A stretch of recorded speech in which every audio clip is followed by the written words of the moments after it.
I'm a creative genius, and there's no other way to word it. I know you're not supposed to say that about yourself, and I say things the wrong way a lot of times. One of the most distinctive features about Kanye West is his uncompromising and thought-provoking voice in media. His stardom and impact in pop culture provides an interesting and worthwhile case study for the intersectionality between stardom, race, and masculinity. The cultural ripples of an important star, like Kanye, often tells us something essential about our cultural identity, what we value and what we don't as a society. Kanye's hip-hop persona, vocalness in public, and uncompromising statements are inevitably tied to his blackness and masculinity. In particular, hip-hop is a primarily black and masculine form of artistic expression. The combination of his unique voice and hip-hop persona often leads to spoofs and mocking in the media. He has also gained his fair share of haters, with his controversial statements such as, "I am a god." Everybody says, "Who does he think he is?" I just told you who I thought I was, a god. I'm standing up and I'm telling you I am Warhol. I am the #1 most impactful artist of our generation. In terms of media representation of his star image, Kanye enjoys a relative degree of autonomy that is unprecedented for artists of color. At the same time, he pays the price of notoriety, hatred, and mock for his transgressions. This contradiction both illustrates and challenges the limited perceptions and roles that stars of color play in pop culture today. If we examine the way African American stars were represented by film and the media in the past, for example, Paul Robeson and Michael Jackson, we see that their images were in one way or another contained and limited by the media. Richard Dyer writes in his book Heavenly Bodies, "It is no accident that so much of the argument surrounding Robeson as a star should involve discussion of perceptions of his body and of how his body was photographed, directed, used." In other words, Robeson's stardom is inevitably tied to how people saw his body. In Stardom Industry of Desire, Kobena Mirza says this about Michael Jackson: "Neither child nor man, not clearly either black or white, and with an androgynous image that is neither masculine or feminine. Jackson's image is a social hieroglyph." Jackson's image is contained by the media in that his racial and sexual identity are always represented as ambiguous. On the contrary, it seems like Kanye actually has control over how his image is presented in different forms of media. But is he really the author of his own image? So you're gonna love me, or you're gonna hate me, but I'm gonna be me. First off, because of Kanye's primary role as a hip-hop musician, it is important that we examine how his music and lyrics, along with the hip-hop sensibility, help construct his image. Kanye's lyrics, like most hip-hop artists' lyrics, are often autobiographical. This isn't surprising, considering the spirit of self-expression and self-empowerment as a part of the hip-hop aesthetic. Unlike most celebrities, Kanye is willing to be completely honest when he expresses his anger and frustrations in televised and radio talk shows, which includes complaints about popular culture.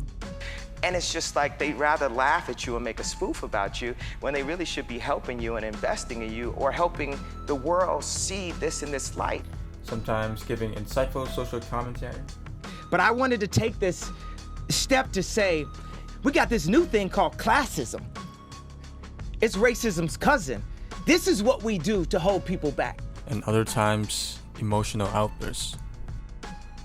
Take a few steps back to go. You ain't got the answers, man. You ain't got the answers. Kanye. You ain't got the answers. You ain't got the answers, Sway. Kanye. I've been doing this more than you. Doing what? You more ain't than got. me? Come on, Chip. In doing so, Kanye shows his raw emotions and opinions in public in an unfiltered manner, constructing a quote-unquote authentic image. Pertinent issues of race and representation of black artists in media arise for Kanye in award shows. Kanye is critical of award shows. I don't understand how they get 5 people who work their entire life, one, sold records, sold concert tickets, to come, stand on a carpet, and for the first time in their life, be judged on a chopping block and have the opportunity to be considered a loser. In addition, he's not afraid to channel this frustration in public. It is important to remember that what Kanye tried to express at the 2009 VMA Awards when he interrupted Taylor Swift's acceptance speech was an injustice towards artists of color at award shows. He felt that black artists, like Beyonce, were disrespected because their accomplishments were not recognized. Kanye's uncompromising and overtly rebellious behavior in award shows demonstrate a disregard for the authority or status quo of the entertainment industry. In doing so, he establishes himself as a unique political voice in the entertainment industry. At the same time, Kanye's uncompromising self-expression, along with his, at times, sexist lyrics, has frequently made him the subject of mock and hatred in popular media. For example, late-night talk show host Stephen Colbert did a segment on his absence from the 2016 Grammys. But Kanye's absence was felt because the actual Album of the Year winner, Tay-Tay, had some harsh words for Yeezy after he rapped on his new song, Famous. I feel like me and Taylor might still have sex. Why? I made that be famous. Kanye, I have a feeling the odds of you having sex with Taylor Swift are about the same as winning a Grammy you weren't nominated for. Another late-night talk show host, Jimmy Kimmel, spoofed him in 2 separate occasions. Say myself, I'm a prime person. Not just clothing, but water bottle design, architecture, everything you can think about. I'm not no politician, bro. How stupid are these politicians? I just wanted people to like me more. I think they like me in a certain way, which is nice. It's always nice to be liked. Although Kanye holds the power in terms of presenting his star image, his artistic expression is still limited by the media. The way the public perceives Kanye's star image is informed by this contradiction. Many people have acknowledged the good, the bad, and the ugly of Kanye. The young lady seems like a perfectly nice person. She's getting her award. What's he doing? Why would he do that? He's a jackass. Our love-hate relationship with Kanye illuminates our perception towards race, masculinity, and media representation of people of color.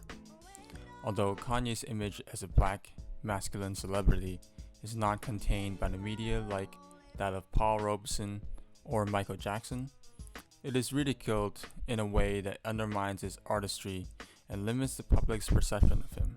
I do agree that he is an asshole. I don't agree that he's not talented. Yes. Because people put those together and they are wrong. He actually is really talented.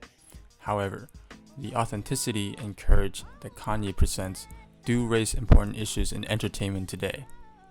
Are artists of color only limited to their roles of entertainers? How much freedom and encouragement are they given to contribute to society in other meaningful ways? I think an appreciation of Kanye is necessary for us to explore these questions further. Then a lot of people say, okay, well, you have to do music. I'm gonna keep doing music, but what if people told me I couldn't rap? What would have happened? What if people told me I couldn't perform? I'm only 36 years old. I have other goals and other things, and I'm gonna use my platform, every platform, to stand up and say, I wanna make something. I wanna make the next Ralph Lauren. And that was the point of the Zayn interview.